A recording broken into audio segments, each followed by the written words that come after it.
Welcome to a new episode of the Radical Visions for Social Care podcast. I'm Emma and I help Francis and John by editing some of their great work into the podcast that you're listening to today. In today's episode, Francis and John will take you through some of the history of Scottish Learning Disability Services and explore the fundamental values at the heart of the matter. This presentation was taken from a study tour we held last year with a group of Spanish delegates, and a longer version including Spanish translation of everything you'll hear today is also available on our YouTube and Spotify channels. If you're listening on Spotify, then consider checking out the YouTube version and you'll be able to see the PowerPoint slides and photos that John and Francis were sharing. We'll be sharing lots more from the study tour very, very soon, so we hope that you enjoy this first excerpt. So some of the history and context of Scottish service developments. Roughly 1995 to the present day. However, before we get to 1995, there are some foundations that have already been laid. Some of those foundations are to do with ideas and principles and values and concepts. So people like Wolfensberger, people like John O'Brien, these people had already informed us of some fundamental concepts related to the well-being of people with disabilities. They were influential people. We had come to understand, I think, as professional workers, that there were certain underpinning values that must inform our work. That we're all the same, we're all different, we're all worth it, and we all need each other. We had come to a position where we didn't think there should be any exceptions to living in the community. So there was no one too disabled, there was no one too difficult. And we had also been influenced by the social model of disability as opposed to the medical model of disability. Now the bag that we have for today is, you'll be impressed by my Spanish, fewer barriers, more neighbourhoods, I think. Yeah. So the barriers that are in society, we were recognising as the real problem rather than the intellectual disability of the people concerned. One of the things that we wanted to just be clear about, I suppose, is on our journey, the closure of the hospitals and the institutions were driven by those values that John's been talking about. It's about the heart and not about economics, not about any other reason. It really was driven by all of those ideas, and that's really what's important and at the heart of the institutionalisation. So when you believe that and you believe that we're all worth it and we're all the same and we're all different, as John has said earlier on, then you also believe that we don't have special needs. We all have needs. We have different needs and we all need different supports and different needs in our lives, but we don't have special needs. We're all the same as human beings. And those things we share really as human beings. So love, shelter, security, purpose in life, really important for all of us. Personal fulfilment and a sense of continuity and being able to plan for your life over time. So a lot of the work, John and I started working in social care in the 70s and 80s in Scotland. So much of our initial experience of working with people was in institutions and where people were still living in institutions. And as all of that thinking and understanding and values and work that was being done all over the world, not just obviously in Scotland, we were beginning to learn and be part of a movement for change in Scotland. And one of the key things that was part of that learning was also person-centred planning and person-centred approaches. We were beginning to think about those ideas and those values. How do you help them? How do you take them and make them real for people in their lives? Another thing that was around for us as far back as 1987 was a study by civil servants in Scotland that was called the study of the balance of care. The balance between people living in institutions and people living in the community. And that study showed that for every person living in an institution, there was an equivalent person living in the community already. So that was quite a powerful finding to demonstrate that actually nobody needed to be in an institution. We also had, on a UK basis, we had an important report about people with autism and challenging behaviour. So it became public policy that people with autism and challenging behaviour should have their own home with the right kind of support and not be kept in institutions. Not that the policy necessarily meant that's what happened in practice. Nonetheless, it was an important marker laid down. And in 1996, we had the passing of the direct payments legislation across the whole of the UK, which was a forerunner of self-directed support. So that's the kind of foundational bit that we were beginning then to do our work around. So, moving then on into 1995 to 2005. In 1995 in Scotland, there were 13 institutions called hospitals for people with intellectual impairment. Mostly here in the south, but some in the north as well. Scotland has a population of about 5 million people. There were probably 3,000 or 4,000 people in these institutions. So Francis and I worked together with Simon, ultimately, around this particular institution. Julie and I worked together on this as well, so we all share a common theme here around this particular place, Lennox Castle Hospital, 12 miles north of Glasgow. Around 250 people at that time? Maybe more. Glasgow was the home for many of the people who lived there, but some of the people came from all over Scotland, and that was replicated in these other hospitals. By 2001, that hospital had been closed. Lots of people left to move into group homes. There was pressures of time and money, but we did insist that we wanted to use ordinary housing, and we wanted to make sure that individual people had security of tenure within their housing.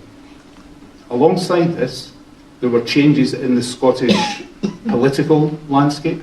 So in 1997, 1998, it was agreed that there should be a Scottish Parliament. And this was the first time there'd been a Scottish Parliament in 300 years or something. Responsibility for health and social care moved from London to Edinburgh.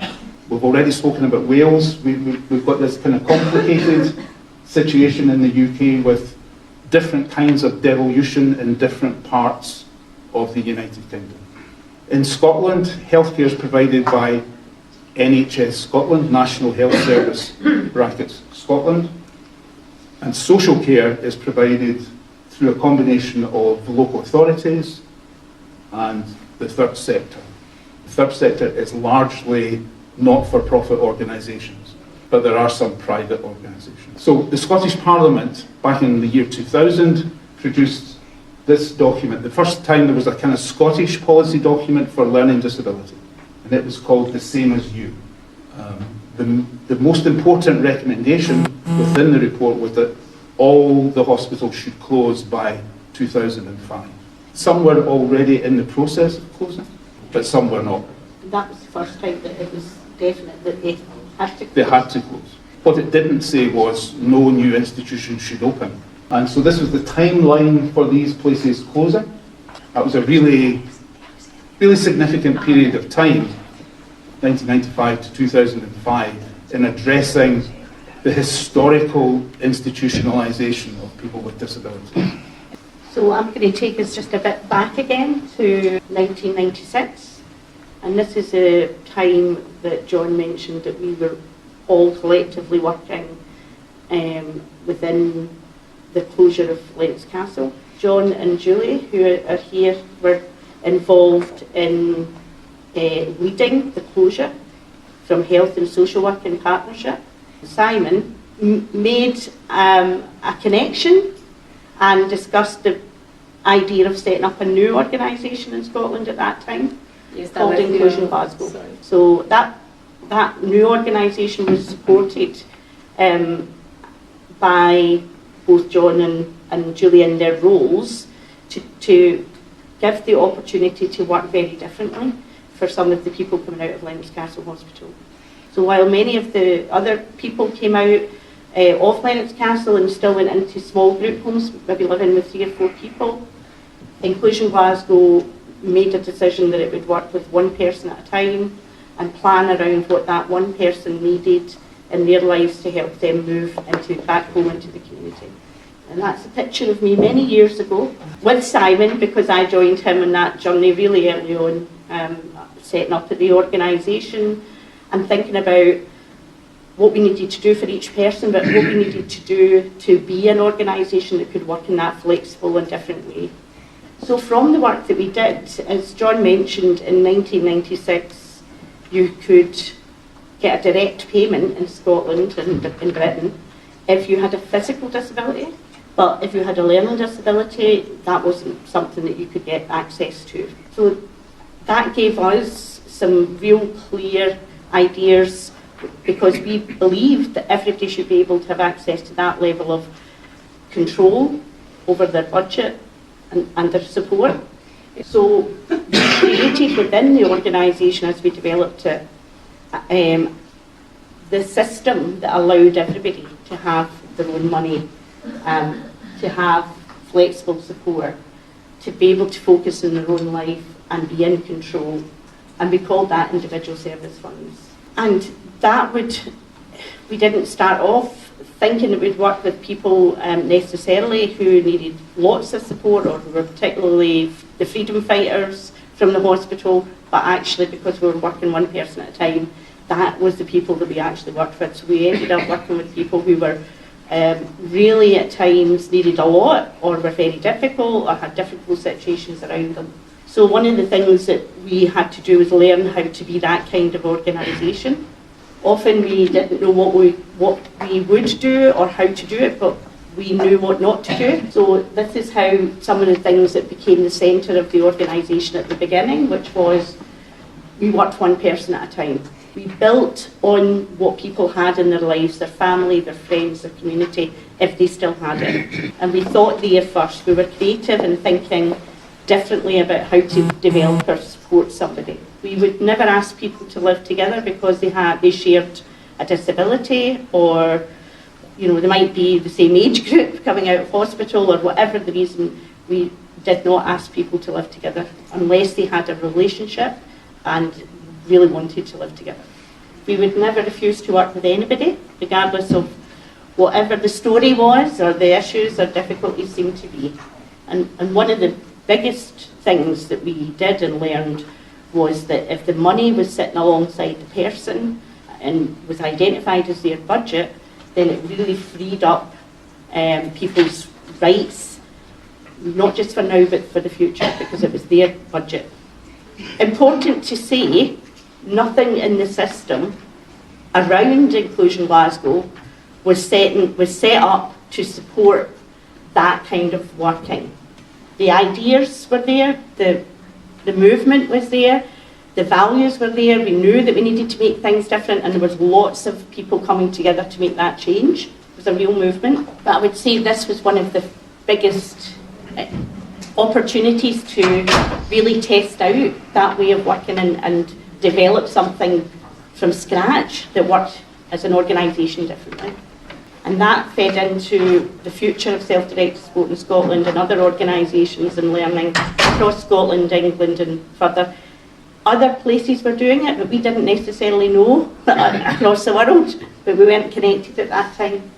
When I was thinking about what story to share today, I decided to share this story, which is the story of the Finlay family, because I do believe I know it was the very first family that Inclusion Glasgow worked with.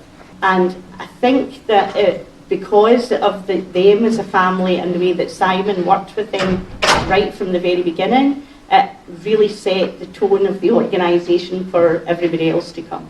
So this family had three sons, 2 boys who had a congenital degenerative condition.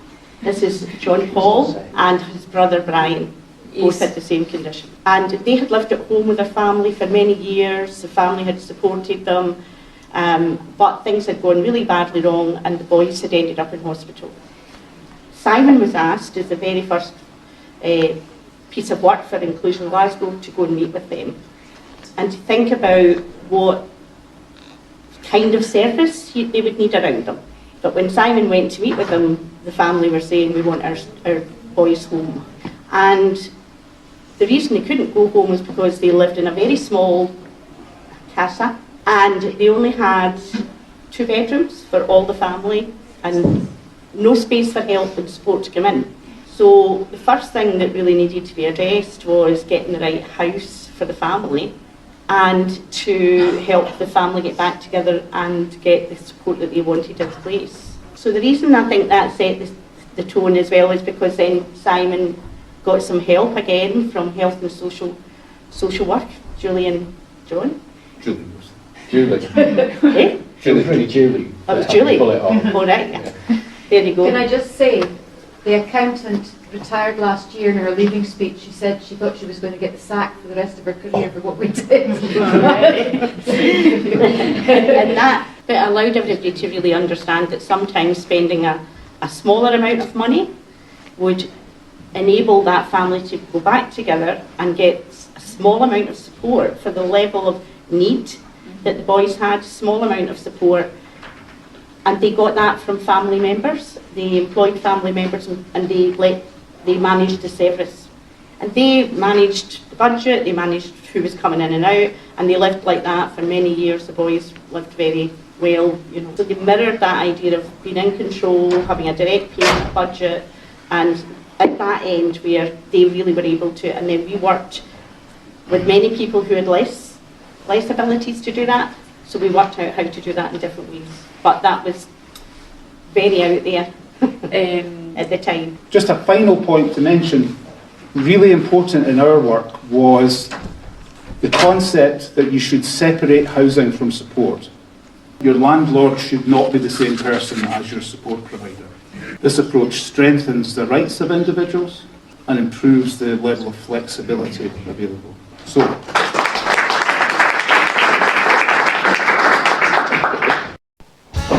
thank you so much for listening to this episode of the Radical Visions for Social Care podcast. Please share it far and wide and subscribe so you never miss another episode. If you have comments or questions, or if you'd like to book John and Francis to deliver this kind of training in your organisation or team, you can contact us by emailing info@radicalvisions.com. Thank you again.